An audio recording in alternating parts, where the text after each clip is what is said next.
Hey guys, welcome back to my channel. So I've gotten a few comments on this old video I made about I think 2 years ago. It was the skinwalker encounter in my neighboring woods.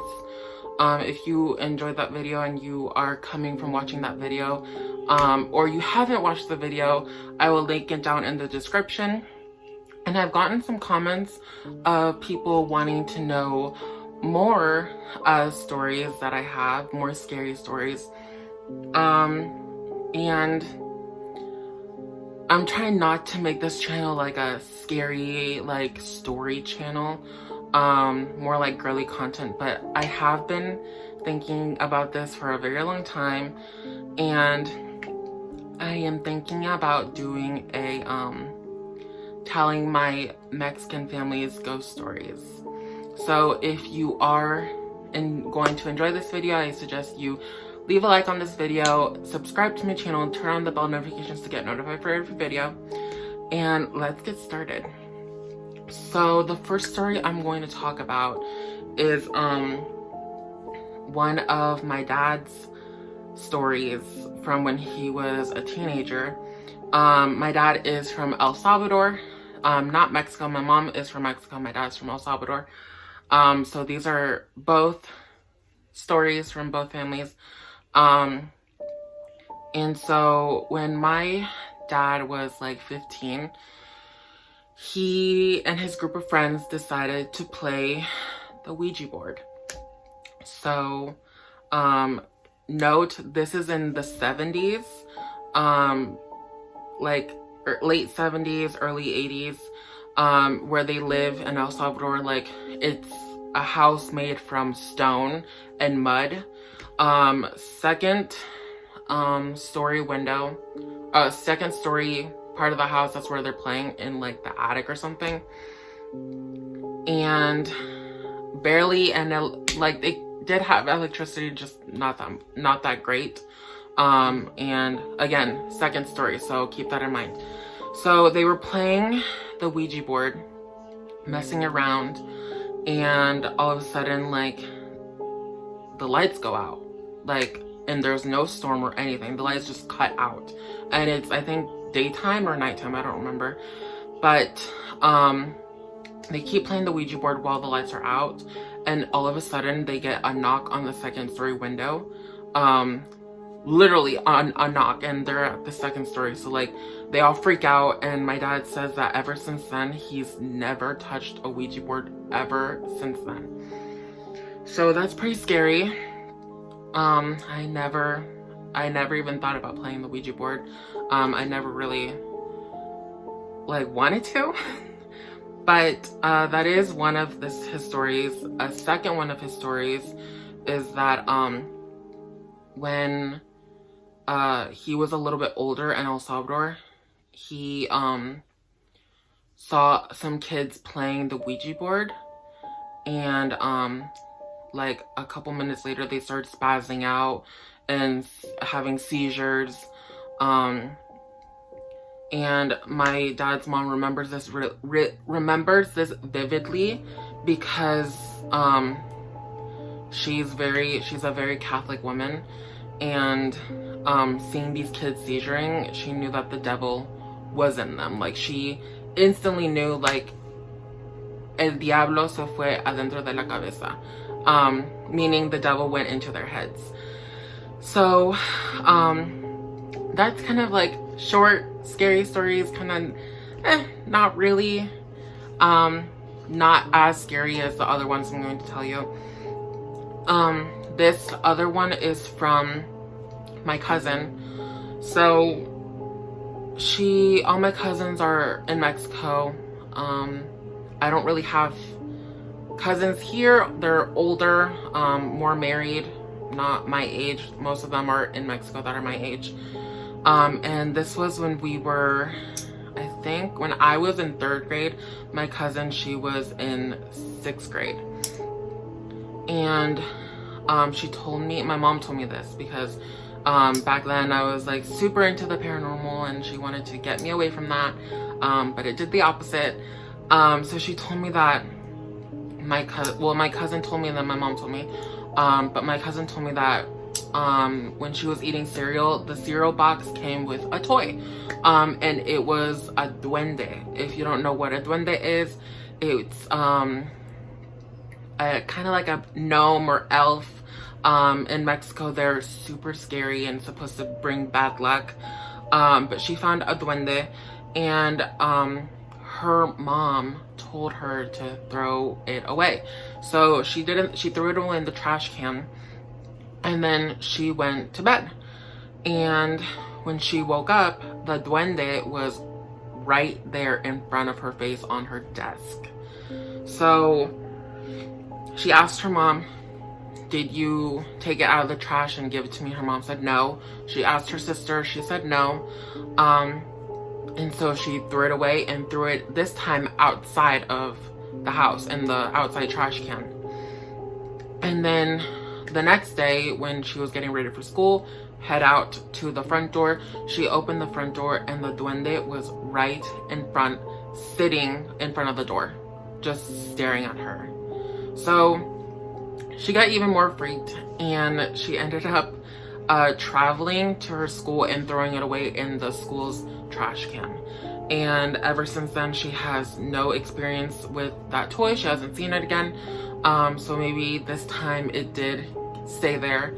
Hopefully not haunting the school. But yeah, it's super scary. This next story is from my mom.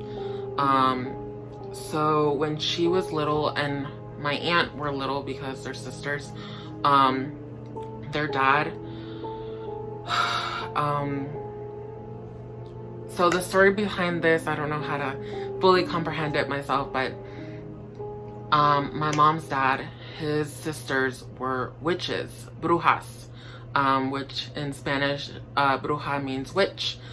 And the story between my grandma and my grandfather, my biological grandfather, his sisters had a vision and pointed out to my grandpa when my grandpa was young and my grandma was young too, that my grandma was the woman that he was going to marry. So they were like, "Look at this woman, she's the woman you're supposed to marry, she's the woman that you need to be with." And so my grandpa chased my grandma and convinced him to be with her, or convinced her to be with him. And they got married, had my mom, had my aunt, and they were born. So when my aunt was about, I think, 10 and my mom was 8, sorry, my boyfriend called me. When my aunt was 10 and my mom was 8, her aunts would babysit her. My grandpa's sisters would babysit them. And my aunt says that she had a super sinking deep sensation that something was watching her in the house. And because they are brujas, they were not good witches. Like, they were not good people. They were contacting demons and did worship the devil and stuff like that. So they were not good people. And my aunt told me that she remembers when she was 10 that she went into their room. And keep in mind, Mexico all year is super hot. Like, the houses are hot, everything's hot, like you're sweating. And my aunt remembers that when she went into their room, especially when their room has no windows, even more hot,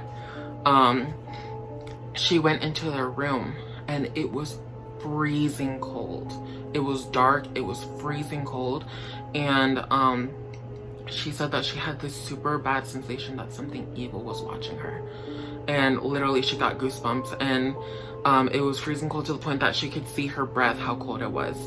And as soon as she went into the room, she left. So my mom doesn't remember much about them because she was really young, and my grandma and my grandpa divorced because he left my mom when she was a baby. So I don't really know them that well. He could be dead by now, so could my great aunts. So yeah, it was, my grandma suffered trauma from the brujas because they asked her to be part of their coven.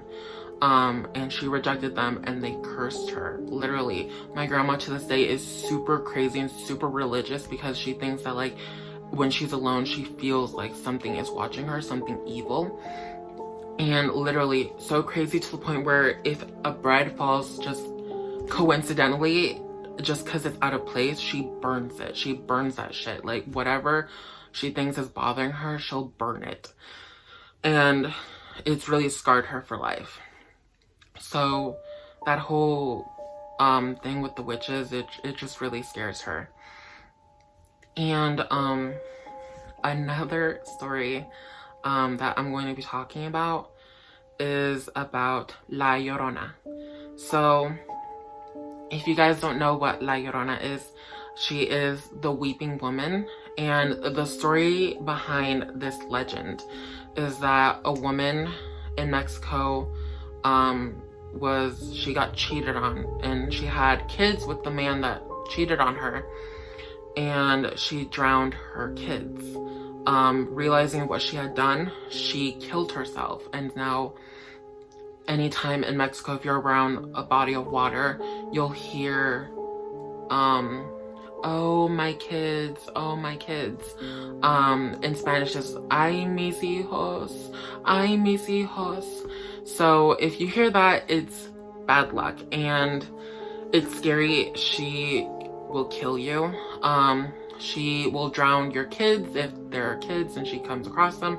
She will drown them. And they made a movie about it from the Conjuring films, La Llorona. If you've seen that, yeah, you know who she is. But in Mexico, they take it very seriously, just like they do duendes and brujas, gnomes and witches. They take La Llorona very seriously. And if you hear her, you better run because she's going to come after you. So apparently, if you hear her from far away, if you hear her voice far away, she's close. If you hear her voice from close, she's far away. So keep that in mind. So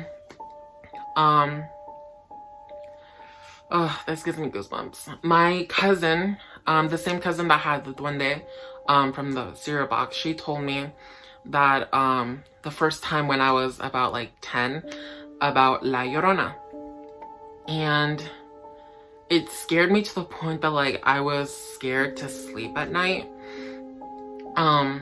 But one time when I was much older, I was sleeping at my grandma's because my parents accidentally left me there and they didn't come back for me. So I slept at my grandma's, and her house was really small. The door was just a metal rooftop door kind of frame thing. The windows were open, like there was nothing, no windows to close it. Just like bars on the windows. It was very breezy, so bugs can get in. So the night I was sleeping at my grandma's, I woke up at like 3 in the morning, and back then I did not know what 3 a.m. meant, and I heard someone crying, and I was right by the window, and they had curtains so I didn't see out, but I heard someone crying, and all of a sudden I heard, oh my kids, in Spanish, ay mis hijos. And I had no idea what it was, or because I completely forgot about the story of La Llorona. And yeah, I heard it and I tried to go back to bed. I couldn't. And it was all of a sudden, like right outside the window, I hear, "Oh, my kids," like in Spanish. And I just sit there quietly, and I ended up getting so scared that I fell back to sleep. And then I woke up and I thought the whole thing was a dream. So I didn't tell anybody because my family's super religious, and they somehow make the situation my fault. So yeah, I haven't told anyone that story, and I completely forgot about it until now. But another story, and I think this will be my last story, I'm not sure, but it happened to me personally, and it wasn't from Mexico. This story actually happened here in this room. If you don't know, I live in Ohio, which is in the United States. And when this was about, let me think, 2017, so probably like a couple years ago, I was laying in bed, and I was laying on my side, I remember, because I had lamps on my windows, on my top of my closet. And I remember that I was super tired. And I was listening to music, and all of a sudden I was like, okay, I'm going to bed. So I take off my headphones, I put them down, my door is open. And all of a sudden, like, I get this super weird sensation, and I instantly feel dread, like I'm scared. And so I yell out to my mom because she's in the next room, and her door's open and she's watching TV. And I yell, "Mom," and like she doesn't come, she doesn't hear me. And then I say, "Mom," and as soon as I open my mouth to say "ma," like mom, I stop, and my mouth closes, and I can't move. My very first time. I've only heard one time about sleep paralysis from my aunt, that she had it and it scared her. But ever since then, I never thought about it and never thought it would happen to me, and didn't think about it much. But I couldn't move. Like I felt nothing. All of a sudden, from the little light that I had in my room, I could see this dark, shadowy figure emerge from the foot of my bed, and I feel weight on me. Like, it's just like this massive figure of darkness, and like I see it, and I'm looking at it, and I'm trying to scream, and I can't move, and like I feel this super weight on my chest, and I'm like looking at it, and all of a sudden it disappears, and I'm able to move. And I go to my mom's room, like, "Did you not hear me calling you? Did you see anything in my room?" And she was like, "No." So I went to the bathroom, and I literally cried because I thought I saw the devil. And then I woke up the next morning, and I researched sleep paralysis, and I found out that not only did I have it, but never again had it again, but my brother has experienced it, and on multiple occasions, and it's scary. And honestly, for the longest time, I feel like my house has been haunted. But as much as I think that it's haunted, and I don't talk about it much, I try to ignore the little things that happen, like things will fall out of nowhere, or I hear knocks, or I hear something, and every single time I just ignore it, or just make something up for the reason of something falling or something like that. So for the longest time, I just tried not to, like sense their presence or whatever, but I believe that there's something in my house, because I've had other experiences that I can talk about in another video. But if you guys enjoyed this video, leave a like, subscribe to my channel, leave a comment down below if you have experienced any paranormal things, and comment down below if you enjoyed this video, and if you want more Spanish and Mexican ghost stories or any of my ghost stories that I have experienced in this house or just here. So yeah, leave that down below, and I will see you guys in my next video. Bye guys.